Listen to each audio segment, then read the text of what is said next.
What is the Barnum effect?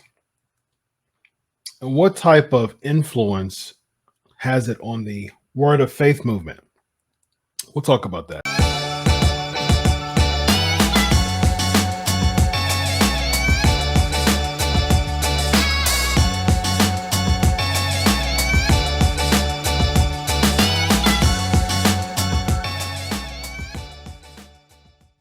So the Barnum effect has really uh, serious implications when it comes to the modern day uh, word of faith and prosperity gospel movement, and even a lot of influence to a lot of just pastoral applause and pastoral statements in general, specifically in the word of faith and prosperity gospel movement. And they actually derive and pull a lot of that information from the New Age and astrology. How did they do that?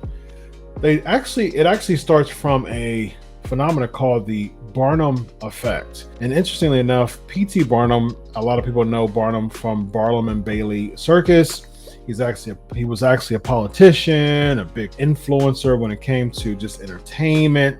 He was a showman. And what happened with Barnum? He would actually do a lot of hoaxes, unfortunately. So he would start buying things and he would sell them and have attractions, have big shows, things like that, which is actually his circus was real big eventually, but he actually would do a lot of hoaxes as well. One of those was an exhibit called the Cardiff Giant. Now, there was a guy named George Hull that was attributed for creating this big Cardiff Giant, and he actually intended it from the very beginning for it to be a hoax. It was just some carving that he made, and it was intended to have some type of big scam effect, that this was some type of big Goliath figure, and he actually scammed a lot of Jesuit followers too with this big, Cardiff Giant. So there's a guy named David Hanum that actually bought it, or actually wanted to purchase it, and actually got it from Hall.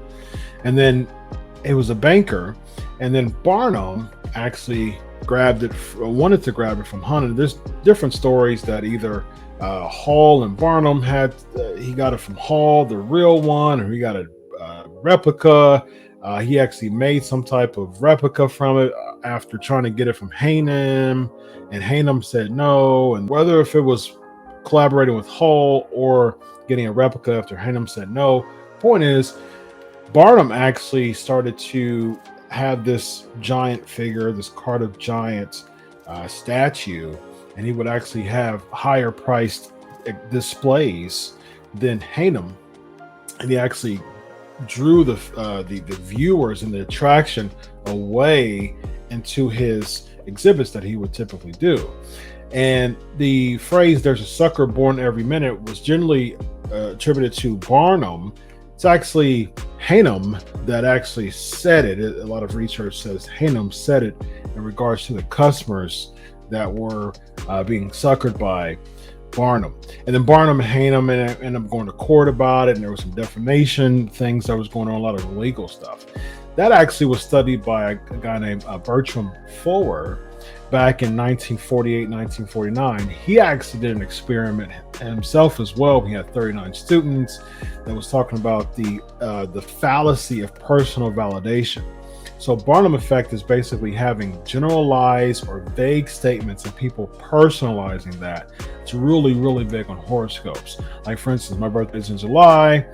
There's, when I was really big into astrology and horoscopes, I used to go to the horoscopes like 20 years ago all the time, and it was like I would go to the horoscope, and it would be like Cancer, and I was really big into that. Actually, probably about 25 years ago, and so every single day I would go to the horoscope time after time, and I would look under Cancer, and this is who I am today, and I would actually hone whatever the horoscope would say, and I would just automatically accept that as my day. The first thing in the morning I would get a newspaper, and I would read the sports section, and I would read the horoscopes every day. And I would look at that horoscope, I would hone it into myself and say, this is me, this is my day. And that's the issue. And that's what Four actually really exposed, because he actually had an experiment, the DIB experiment, where he would give like a test, like just a blank test to 39 of the students. And there was like 13 statements on there. And basically what he did was he had people say, okay, how close is this to who you are? And crazy enough, 4.3 out of 5 people on average from the results, they honed those statements to themselves.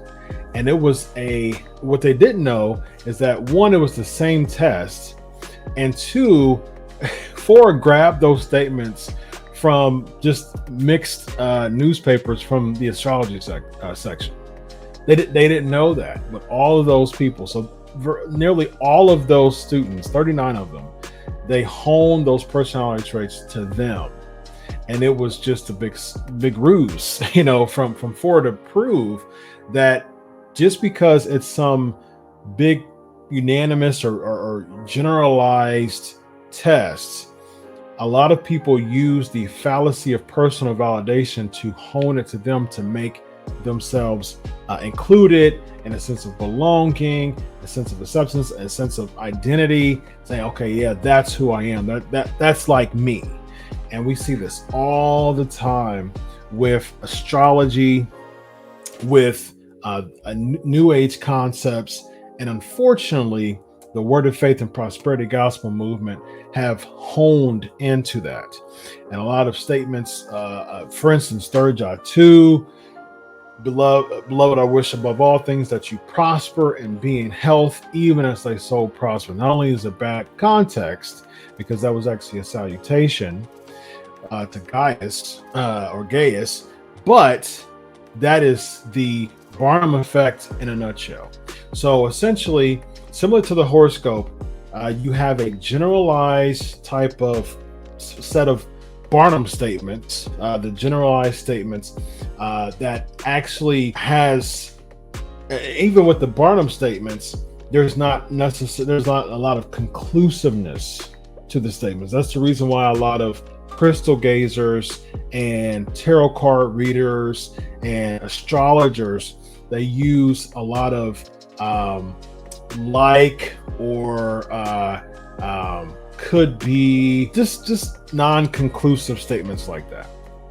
And they get you, and they know how to hook you, because they'll use some mostly positive, some negative sprinkled in there, but mostly positive, to make it centralized and make it look like you.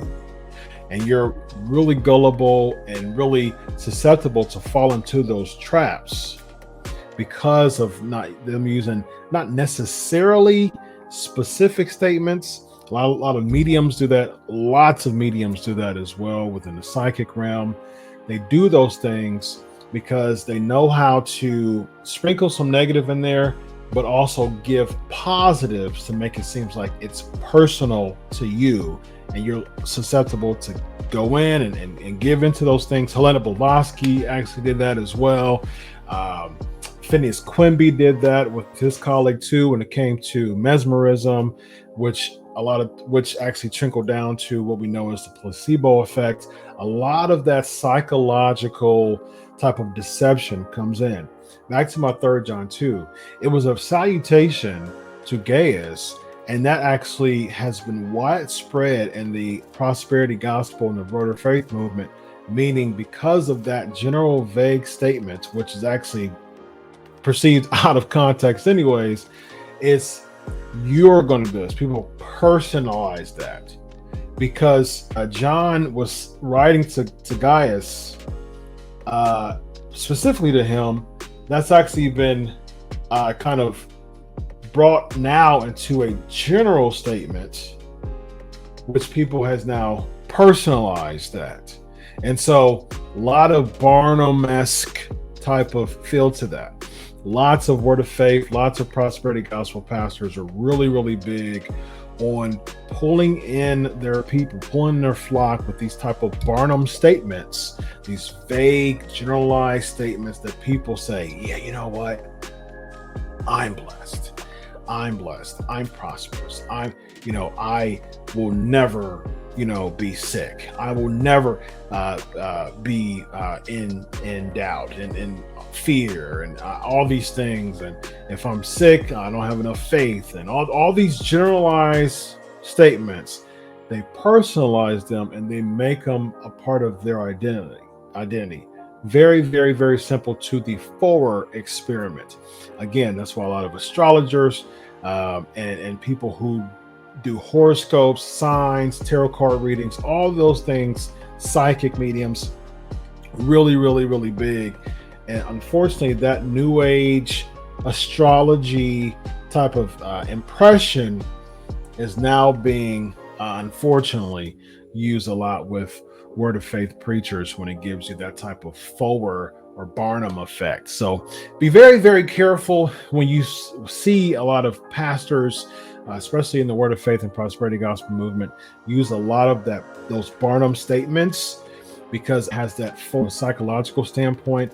That's what a lot of times from us psychology doctors and psychologists, we think about confirmation bias, we think about subject or participant bias. Again, the Barnum effect, the Forer effect, cognitive bias, all of those things, and those personal validation, all of those things basically is saying, okay, well, I'm going to hold into this, and this is me. This is vague in general. Anybody can really accept this, but these statements, especially from a really, really cunning, conniving pastor, they can make it seem like, okay, well, these things are hitting me. And unfortunately, we see a lot of that in the Word of Faith and Prosperity Gospel Movement. At the end of the day, be like a Berean, Acts 17, go to the Word yourself. I'm a huge proponent of church culture, a huge proponent of the necessity of church for Christian when it comes to accountability. You can check my page. I have videos of why Christians should go to church. But at the end of the day, when it comes to a lot of this word of faith and prosperity gospel, a lot of these Barnum statements, unfortunately, is particularly my culture when it comes to that prosperity gospel type of feel to it. The word of faith across the board, it is hitting a lot of people. And again, back in the prosperity gospel, that's the reason why Africa, unfortunately, is being just inundated with prosperity gospel preachers and even causing deaths because of those big kind of Barnum statements. That's really unfortunately causing people to die in the midst of it. Check out a video that I have on that on my page as well. Ladies and gentlemen, I'm Dr. Chris Featherstone. Be very, very careful of who you allow to speak to you from a pastoral standpoint, and just be very careful about those Barnum statements, those for experiment type of pastors that we see in the Word of Faith and Prosperity Gospel Movement. A lot of times people just get sucked in for the okie doke with that. And the unfortunate part of that is that it's really, really difficult to unlearn those things. Being prayer, getting your word, get some accountability, and don't be hoodwinked by that. Shirla, could you pass that back? Wendy? For the astrology test, each student was given a detailed horoscope. Robin, could you pass it over? They were told it was drawn up by a professional based on information they had supplied about when and where they were born.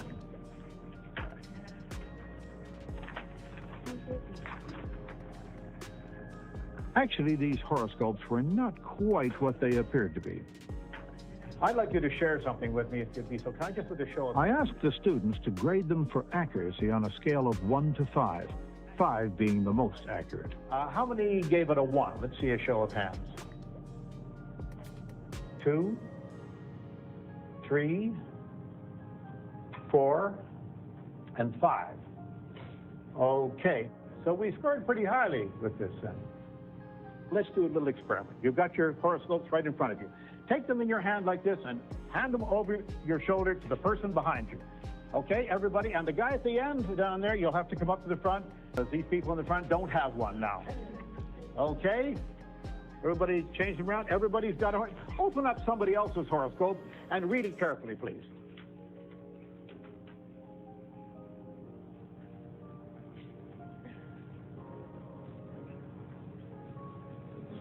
Oh my God! What a surprise. They had all received the same horoscope. God bless you. Peace.